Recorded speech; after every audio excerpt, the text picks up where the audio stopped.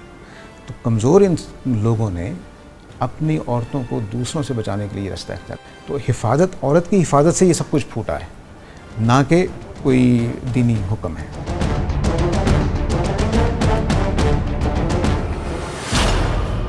ایک عورت کو نبی صلی اللہ علیہ وسلم نے پوری مسجد کی ذمہ داری دے رکھی. اصل چیز ہے جسم کو ڈھانپنا. میل ڈومینیٹڈ سوسائٹی کا مائنڈ سیٹ ہے. اس طرح کی اسٹیٹ میں جائے کہو کہ ہم نے حجاب مار مار کے گنبا بنا دیا.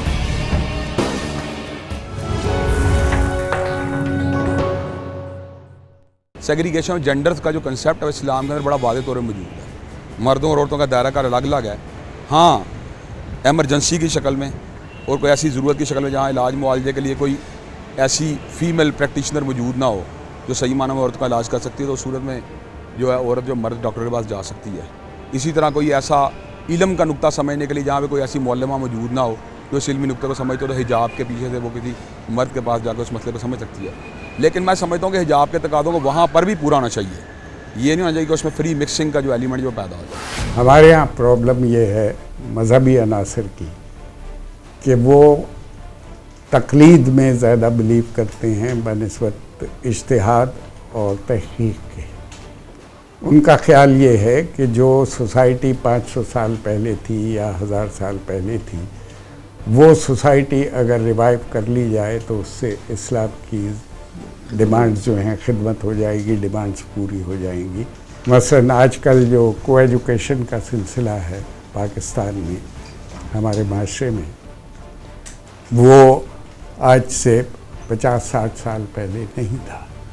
اسی طرح جو لوگ, جو خواتین جس طرح آج کل ملازمت کرتی ہیں, آج سے 20-25-30 سال پہلے یہ کلچر نہیں تھا.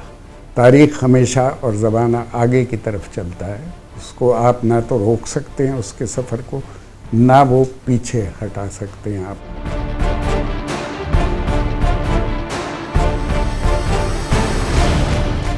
فرانس میں جو پابندی لگی وہ لگی, وہ ایک علیحدہ بحث ہے. لیکن جیک اسٹرا اگر یہ کہتا ہے کہ میری اپنی کانسٹیٹوئنسی میں, وہ یہ کہتا ہے کہ مجھے وہ کہتا ہے کہ میں خلاف نہیں ہوں, لیکن ایک جو چہرہ چھپا ہوا خاتون سے, تو میں اس سے کمیونیکیشن کرتے ہوئے مجھے ٹربل ہوتی ہے کہ ہم چہرے کا تاثرات نہیں پڑھ سکتے. یہ ان کے مہذب ہونے کی نشانی ہے کہ وہ آپ کو آرگیومنٹ دے رہے ہیں, آپ کو سمجھانے کی کوشش کر رہے ہیں, آپ کے ساتھ کمیونیکیٹ کر رہے ہیں. وہ بھی ان کا ملک ہے. At Rome do as the Romans do. میں سمجھتا ہوں ان کے دماغوں کو کچھ جالے لگے, ان کو سمجھ نہیں آتی. یہ سعودی عرب جا کے اپنی مسجد بنا کے دکھائیں, کہ وہاں جا کے اپنی مسجدیں بنا لیتے ہیں, ان کی لڑکیوں سے شادیاں بھی کر لیتے ہیں. آپ فرانس میں بیٹھ کے آپ پروٹیسٹ فرما رہے ہیں, آپ کو شرم حیا کرو. تم سینٹرل ایشین کسی اسٹیٹ میں ہو, صدام حسین کے ہوتے ہوئے یہ کرتے, مار مار کے ٹھڈے تمہیں اٹھا کے باہر پھینک دیتا. وہ کرتے قذافی کی حکمدولی. یہ وہی ہے جہاں جا کے تم نکال لیتے ہو, اور وہ پلے کارڈز اٹھائے ہوئے, اور نقاب حجاب. تمہیں اتنا شوق ہے تو جاؤ یہاں سے. قذافیز. یہاں ایک اور آیا تھا رشین, یہ جو اسٹیٹس ہیں سینٹرل ایشین اسٹیٹ میں سے. اس کا پاکستان میں انٹرویو میں نے پڑھا, اس نے کہا یہاں تو بڑی ہر بندہ ہی بکواس کر رہا ہے حکومت کے بارے میں, میرا تو مسجد میں کوئی نام نہیں لے سکتا. اس طرح کی اسٹیٹ میں جائے کہو ہاں کہ ہم نے حجاب مار کے دمبا بنا دیں.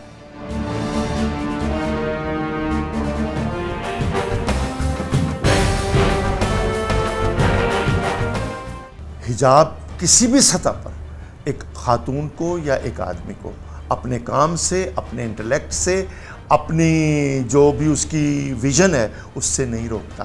میں نے ایران کے اندر کیمرہ آپریٹر خواتین دیکھی ہیں, تھیٹر کے اندر تمام ٹیکنیشنز خواتین تھیں حجاب کے ساتھ, یونیورسٹیوں میں تمام جو بھی کام ہو رہا تھا وہ حجاب کے ساتھ ہو رہا تھا.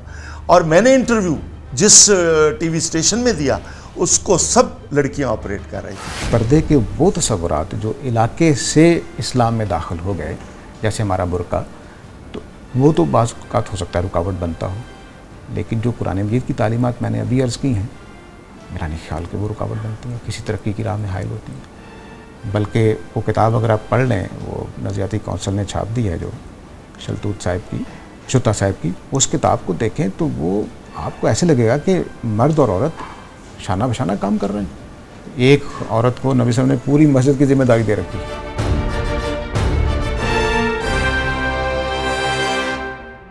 لباس یا گندا ہوتا ہے یا صاف ہوتا ہے, ڈیسنٹ ہوتا ہے یا انڈیسنٹ ہوتا ہے. ہم تو بیمار لوگ ہیں, ڈرامے منافقت کی کہ سمندر کی مچھلیاں ہیں ہم. اسلامی شہد اسلامی, وہ مکی مسلمان, کیا فضول بات. یہ جو ٹماٹر انڈیا سے آئے گا, اب تو کھل گیا نا بارڈر, پہلے سے آ رہا ہے, وہ ہندو ٹماٹر ہے. جو کریلا آئے گا وہ سکھ کریلا ہے. دماغوں کو مطلب کوئی سوچنا شروع کرو بھائی کدھر جا رہے ہو, اسی لیے بیڑا غرق ہے. ہم جن کے غلام تھے انگریزوں کے, ان کی بات کر سکتا ہوں کہ جو وکٹورین ایج کا کلچر بہت مشہور ہے انگلینڈ میں, اور آج کا کلچر جو ہے ویسٹ کا, وہ بالکل متضاد ہے وکٹورین ایج کے کلچر سے. مثال ہمیشہ وکٹورین ایج کی دی جاتی ہے. یہ زمانہ وہ تھا جب یہ تصور نہیں کیا جاتا تھا کہ عورت کا سکرٹ اتنا اونچا ہوگا کہ اس کے گٹے نظر آئیں گے. یہ, اور اگر کوئی مرد خواتین میں بیٹھ کے پتلون کا پائنچہ اتنا اوپر اٹھ جاتا تھا اس کا کہ اس کے موزہ نظر آنے لگے, تو اس پہ عورتیں جو ہیں وہ ناک بھون چڑھاتی تھیں. تو یہ کلچر کی روایات بدلتی رہتی ہیں. ہم اب دیکھتے ہیں مختلف قسم کی عبائیں اور برقعے, وہ بھی بڑے, اس پہ بھی بڑے ڈیزائنز آ گئے ہیں, فیشن آ گئے ہیں, اور وہ بھی بڑے بڑے خوبصورت ہوتے ہیں, اچھے لگتے ہیں, مہنگے بھی ہیں, مہنگے بھی بہت ہیں. تو اس میں کوئی اختلاف تو نہیں ہے؟ اس میں اختلاف نہیں ہے, کیونکہ اصل چیز ہے جسم کو ڈھانپنا. اگر جسم کو ڈھانپ دیا گیا ہے اور اس طرح ڈھانپا گیا ہے کہ جسم کے خط و خال بھی نظر نہیں آ رہے ہیں, تو کسی بھی قسم کا لباس, کسی بھی انداز اور ڈیزائن کا اور کپڑے آپ پہن لیتے ہیں, وہ جائز ہو جاتا ہے. میں سمجھتا ہوں ایسا عبایا جو پلین لک دینے کی بجائے کوئی ایسی لک دیتا ہو جس کے اندر کے اپیل ہو یا چارمنگ ہو, تو میں تو اس کو ریکمینڈ نہیں کرتا, بلکہ میں اس کو ڈسکریج کرتا ہوں. برطانیہ کا میں آپ کو ایک واقعہ بتاتا ہوں جس میں ایک خاتون نے پولیس فورس میں اپلائی کیا جاب کے لیے, ایکول اپرچونیٹیز کے نام پہ. تو ان کو جاب مل گئی. ٹریننگ کے بعد جب وہ ایک ان کا پروٹوکول ہے کہ پولیس چیف آ کے ویلکم کرتا ہے, ہینڈ شیک کرتا ہے, تو وہ جب ان کے پاس آیا تو انہوں نے ہاتھ ملانے سے انکار کر دیا, یہ کہہ کے کہ میں مسلمان ہوں, میرا مذہب مجھے اجازت نہیں دیتا. اس کے بعد ایک بہت طویل بحث چھڑی برطانیہ میں کہ ایک پولیس فورس میں کیا مسلمان خواتین کو شامل کرنا چاہیے یا ان سے معذرت کرنی چاہیے, کیونکہ یہ چور کو پکڑتے ہوئے کیا کہیں گی پھر. میں سمجھتی ہوں کہ اسلام دین فطرت ہے. جو اس طرح کی چیزیں ہیں, اگر مرد نہیں ہے کسی جگہ کے اوپر تو پھر خواتین کو ہی کرنا پڑے گا. ہمیں حضرت صفیہ نظر آتی ہیں اس طرح کے ایک موقع پر کہ انہوں نے ایک یہودی کو مار دیا تھا. وہ یعنی ایک غزوے میں سارے مرد چلے گئے ہوئے تھے باہر, اور وہ اکیلی تھیں, اور انہوں نے ان کو پھر وہ خود ہی قتل کر دیا تھا. یہ میل ڈومینیٹڈ سوسائٹی کا مائنڈ سیٹ ہے کہ وہ عورت کو محکوم سمجھتا ہے, اپنا غلام سمجھتا ہے, ورنہ اس کو یہ حق کسی نے نہیں دیا کہ وہ اپنی بیوی یا بیٹی کو ڈکٹیٹ کرے کہ تم, ہاں گائیڈ ضرور کر سکتا ہے, اچھی تربیت ضرور دے سکتا ہے. میں تو یہ سمجھتا ہوں کہ گھل مل کے رہنا چاہیے. کراس کلچرل بلینڈ ہوتے ہیں, ایک دوسرے کو بندہ سکھاتا ہے. اسلام میں تھا ہی یہی, اسلام پھیلا ہی اس لیے.